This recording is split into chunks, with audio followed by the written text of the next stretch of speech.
요양원 환수처분 소송 이것만 보시면 됩니다. 2편 환수처분 사유에 대해서 알아보도록 하겠습니다.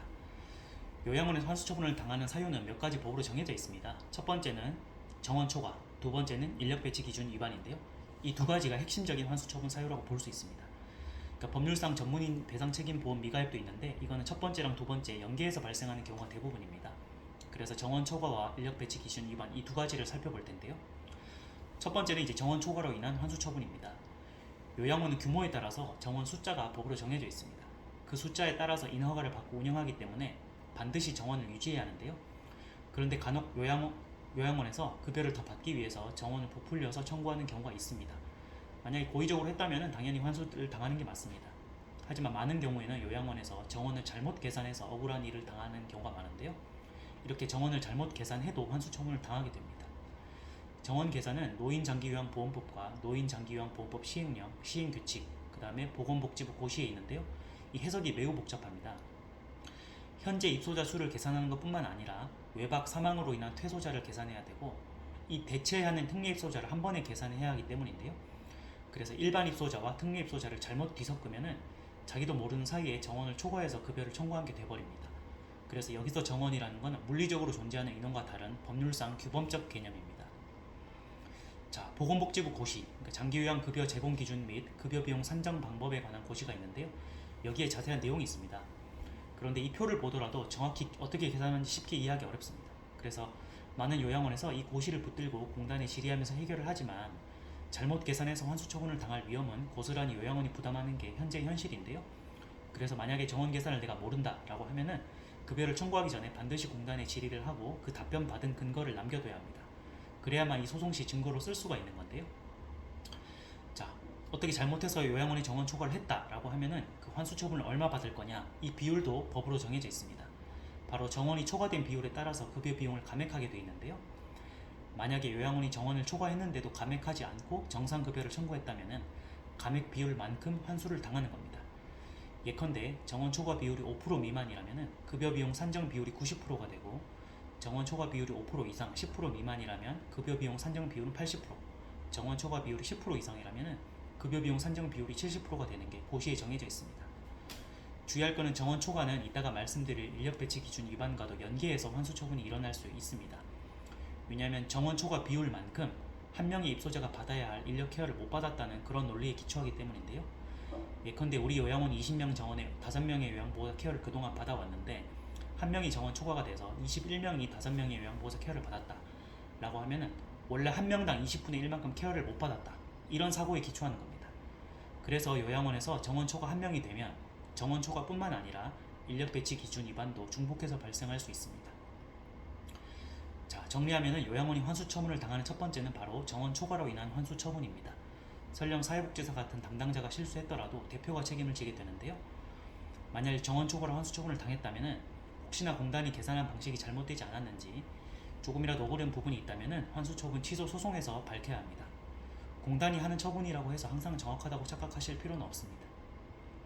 자, 여기까지가 정원 초과로 인한 환수 처분이었고요. 두 번째는 인력 배치 기준 위반으로 인한 환수 처분입니다. 요양원은 요양보호사, 간호조무사, 사회복지사, 아니면 물리치료사, 조리원, 위생원, 보조원 같이 법률상 필수 고용 인력이 있습니다. 구체적인 숫자는 재가급여인지 시설급여인지에 따라 다르고 입소자 숫자에 따라서도 다릅니다. 중요한 건 입소자 숫자 대비 몇 명씩 인력이 할당되어 있다는 점인데요. 그래서 필수 고용 인력이 한 명이라도 만약 부족하다 하면은 감산 결정을 받게 됩니다.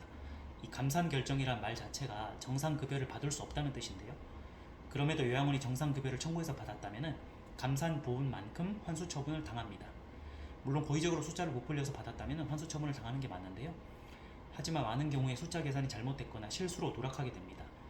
왜냐하면 앞서 설명드린 것처럼 요양원은 매일 입소자 숫자가 달라지기 때문에 이에 따라 필수 고용 인력도 매월 달라지기 때문입니다. 이것 때문에 정원 초과랑 인력 배치 기준 위반이 연계해서 환수 처분을 당하게 되는 거죠. 자, 필수 고용 인력을 고용하지 않았다면 숫자가 부족한 거니까 요양원도 사실 할 말이 없습니다. 나는 법을 몰랐다 이렇게 해도 재판에서는 사실 통하지 않는데요. 그래서 미리미리 준비하는 수밖에 없습니다. 하지만 중요한 건 실무에서 억울한 부분이 좀 다른 부분입니다. 대표적인 걸로 인력 숫자는 모자라지 않은데 인력 배치, 그러니까 업무 분장을 잘못한 경우입니다. 예컨대 요양보호사가 간호조무사 일을 했다거나 간호조무사가 요양보호사 일을 했던 경우에 이 경우에는 각각 신고한 직종이 아니라 남의 업무를 했다는 이유로 인력으로 계산되지 않습니다. 현실에서 분명히 두 명이 존재하지만 각각 다른 업무를 했기 때문에 법률상은 두 명 모두 부족한 것과 같습니다. 실무에서 굉장히 억울한 경우인데요. 왜냐하면 직종별로 경계선이 애매한 경우가 있고 현장에서 사람이 하는 일인데 단순히 도와준 거를 업무가 바뀌었다고 보는 것도 좀 어렵기 때문입니다. 하지만 지금 현실은 어쩔 수가 없습니다. 환수 처분을 피하기 위해서는 근거를 마련해 두는 수밖에 없는데요. 만약에 간호조무사라면 간호일지를 반드시 자필로 작성하는 등의 현실과 서류가 반드시 일치해야 합니다. 그리고 인력관리도 잘해야 하는데요. 현지조사에 대비해서 평소 각각 자기 업무를 인지하도록 하고 특히 현지조사가 나왔을 때 애매한 발언으로 오해받지 않도록 해야 합니다. 실무에선 싸우고 퇴사했던 과거 직원의 진술이 재판에서 좀 중요한 역할을 하는 경우가 많습니다. 자, 필수 인력이 있다 하더라도 근무 시간이 부족해도 환수 처분을 당하게 되는데요. 현행 법령상 월 기준 근무 시간을 지켜야 합니다. 필수 인력이 분명히 존재하는데 시간을 못 지키는 경우에도 입소자에 대한 케어가 안 되었다고 법률상 판단하기 때문인데요. 실제 근무 시간의 근거가 되는 자료는 출퇴근 일지 같은 서류 증거를 잘 보관해두고 평소에 교육도 꼭 필요합니다. 근로기준법과 연계되는 문제이기 때문에 자칫 어떤 사업자는 근로자를 배려해 준 거니까 괜찮지 않냐 라고 생각할 수 있는데요. 노인장기요양보험법은 입소자에 대한 케어가 충분했느냐를 관점으로 본다는 것을 주의해야 합니다.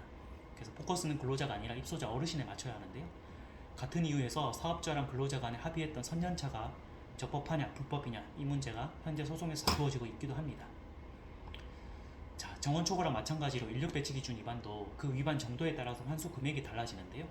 이 기준은 매년 업데이트 될 정도로 수시로 변하기 때문에 만일 환수 처분을 당했다면 꼭 변호사랑 상의를 하고 환수 금액이 적정한지를 따져봐야 합니다. 가끔씩은 공단 담당자도 이 기준을 몰라서 잘못된 처분이 의외로 많습니다. 자, 지금까지 요양원 환수 처분 소송 이것만 보시면 됩니다. 2편 환수 처분 사유에 대해서 알아봤습니다.